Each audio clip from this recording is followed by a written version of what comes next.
Hello મિત્રો, સ્વાગત છે તમારું મારી ચેનલ જલપાસ કિચનમાં। તો આજે હું તમારી સાથે શેર કરવાની છું બદામ ચોકલેટ બરફીની રેસીપી।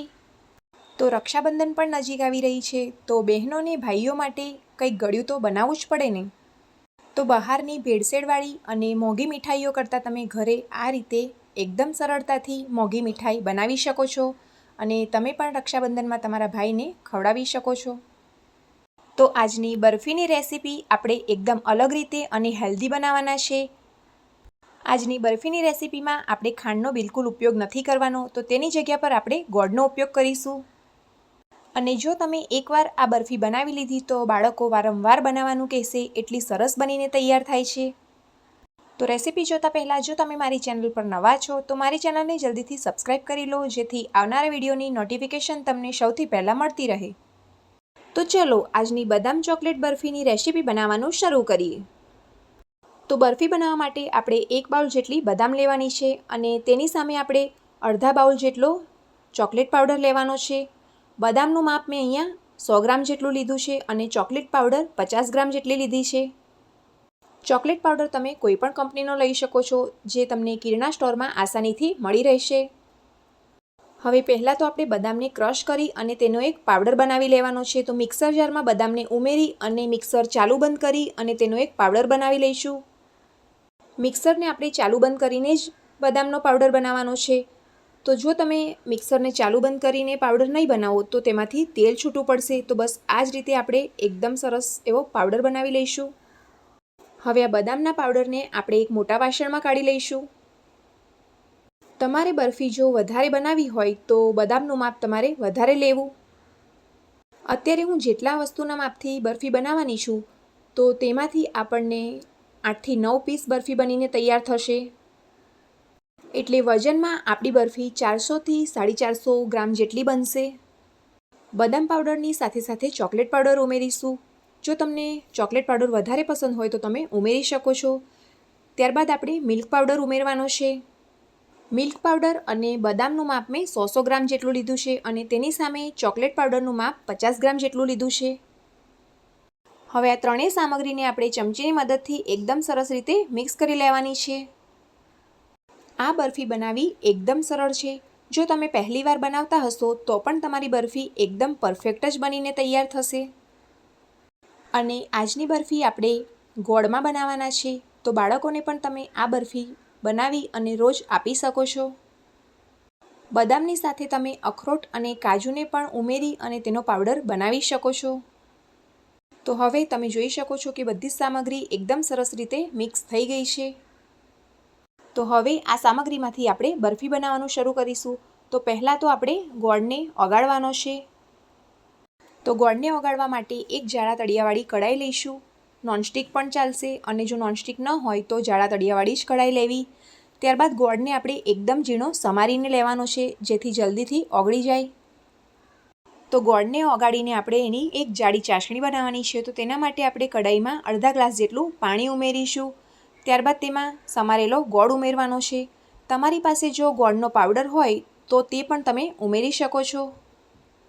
હવે ગેસની ફ્લેમ આપણે સ્લો રાખી અને ગોળને હલાવતા જઈ અને એકદમ સરસ એવો ઓગાળી લઈશું। ગોળનું માપ મેં 100 ગ્રામ જેટલું લીધું છે। જો તમારે વધારે ગળી બરફી બનાવી હોય તો ગોળનું માપ તમે તમારી રીતે વધારે ઓછું કરી શકો છો। ગોળ ઓગળે ત્યાં સુધી આપણે ગેસની ફ્લેમ એકદમ સ્લો રાખવાની છે અને બધો જ ગોળ ઓગળી જાય ત્યારબાદ આપણે ગેસની ફ્લેમ ફાસ્ટ કરી અને ચાસણીને આપણે ઘટ્ટ થવા દઈશું। ગોળ સમારેલો હશે તો ગોળ આપણો 2 થી 3 જ મિનિટમાં એકદમ સરસ એવો ઓગળી જશે। તો હવે તમે જોઈ શકો છો કે બધો જ ગોળ એકદમ સરસ એવો ઓગળી ગયો છે। તો હવે ગેસની ફ્લેમ આપણે ફાસ્ટ કરી અને ચાસણીને ઘટ્ટ થવા દઈશું। 5 થી 6 જ મિનિટમાં આપણી ગોળની ચાસણી એકદમ પરફેક્ટ બનીને તૈયાર થઈ જશે। તો બસ આ જ રીતે આપણે હલાવતા જઈ અને તેને ઉકળવા દઈશું। 5 થી 7 મિનિટ થઈ ગઈ છે અને હવે તમે જોઈ શકો છો કે ચાસણી આપણી પહેલાં કરતાં થોડી થીક થઈ ગઈ છે। તો હજુ પણ આપણે 1 થી 2 મિનિટ માટે થવા દઈશું। ગોળ એકદમ સરસ રીતે ઓગળી જાય અને ચાસણી આપણી એકદમ પરફેક્ટ બની જાય ત્યારબાદ તેમાં આપણે ઇલાયચી પાવડર નાખીશું। ઇલાયચી પાવડર નાખવાથી બરફીનો ટેસ્ટ એકદમ સરસ આવે છે। હવે ગોળ તો આપણો એકદમ સરસ ઓગળી ગયો છે અને તેમાંથી ચાસણી પણ એકદમ પરફેક્ટ બની ગઈ છે. તો આપણી ચાસણી પરફેક્ટ બની છે કે નહીં તે માટે આપણે શું કરવું, તો બસ આ રીતે આપણે એક બાઉલમાં પાણી લઈશું અને થોડી ચાસણીને આપણે એ બાઉલમાં ઉમેરી દેવાની છે. ચાસણીને આપણે બાઉલમાં ઉમેરીશું એટલે ચાસણી આપણી નીચે એકદમ જામી જશે. તો ચાસણી એકદમ સરસ જામી જાય તો આપણી ચાસણી એકદમ પરફેક્ટ બની ગઈ છે. તો ચાસણી આપણી પરફેક્ટ બની ગઈ છે. હવે ગેસની ફ્લેમ આપણે બંધ કરી દઈશું અને આ ચાસણીમાં હવે આપણે મિલ્ક પાવડર, ચોકલેટ પાવડર અને બદામના પાવડરનું જે મિશ્રણ કરીને રાખ્યું હતું તે ઉમેરી દેવાનું છે. હવે મિશ્રણને આપણે ધીમે ધીમે બધું જ ચાસણીની સાથે મિક્સ કરી લેવાનું છે. મિશ્રણને ચાસણીમાં મિક્સ કર્યા બાદ તમે જોઈ શકો છો કે મિશ્રણ આપણું એકદમ સરસ એવું મિક્સ થઈ ગયું છે. હવે આ મિશ્રણમાંથી આપણે બરફી બનાવવાના છે. તો એક થાળીમાં કે પછી બરફી બનાવવાની પ્લેટમાં તમારે ઘી લગાવી અને આ મિશ્રણને પાથરી દઈશું. ઘીની જગ્યાએ તમારી પાસે બટર પેપર હોય તો પણ તમે પ્લેટમાં બટર પેપર મૂકી અને મિશ્રણને પાથરી શકો છો. હવે આ બરફી બનાવવાના મિશ્રણને આપણે પ્લેટમાં ઉમેરી અને એકદમ સરસ એવું સેટ કરી લઈશું. મિશ્રણ આપણું ગરમ હોય ત્યારે જ આપણે તેને પ્લેટમાં સેટ કરી દઈશું. તો મિશ્રણ આપણું બરાબર સેટ ન થાય તો બસ આ રીતે આપણે વાડકીની મદદથી તેને સેટ કરી લેવાનું છે. બરફીને સેટ કર્યા બાદ આપણે તેને કટ કરી લઈશું.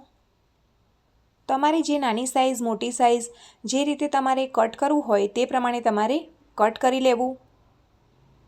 આ બરફીને બનાવ્યા બાદ તમે ફ્રીઝ વગર જ 10થી 15 દિવસ સુધી સ્ટોર કરી શકો છો, જે બિલકુલ ખરાબ નથી થતી અને તેનો ટેસ્ટ એકદમ સરસ આવે છે. બરફીને કટ કર્યા બાદ તેને આપણે બદામથી ગાર્નિશિંગ કરીશું. બદામની જગ્યા પર તમે ચાંદીની વરખથી પણ ગાર્નિશિંગ કરી શકો છો કે પછી પિસ્તાની કતરણથી પણ ગાર્નિશિંગ કરી શકો છો. તો તૈયાર છે આપણી બરફી. તો છે ને, જોતાં જ ખાવાનું મન થઈ જાય તેવી ચોકલેટ બદામ બરફી ઘરે બનાવવાની એકદમ સરળ રીત.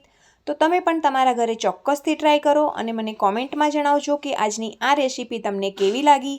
હવે બરફીને તોડીને પણ બતાવી દઉં કેટલી સરસ બનીને તૈયાર થઈ છે. તમે જોઈ શકો છો કે આપણે જે મિલ્ક પાવડર ઉમેર્યો છે તેનાથી આપણી બરફી એકદમ સોફ્ટ બનીને તૈયાર થઈ છે. તો આ રક્ષાબંધને તમે તમારા ભાઈ માટે આ બરફી ચોક્કસથી બનાવજો. અને જો તમને મારી આજની આ રેસીપીનો વિડીયો પસંદ આવ્યો હોય તો મારા વિડીયોને લાઇક કરો, ચેનલને સબસ્ક્રાઈબ કરો અને વિડીયોને બને તેટલું ફેમિલી અને ફ્રેન્ડ્સના ગ્રુપમાં શેર કરો. તો ફરી મળીશું આવી જ એક અલગ રેસીપીના વિડીયો સાથે. ત્યાં સુધી આવજો.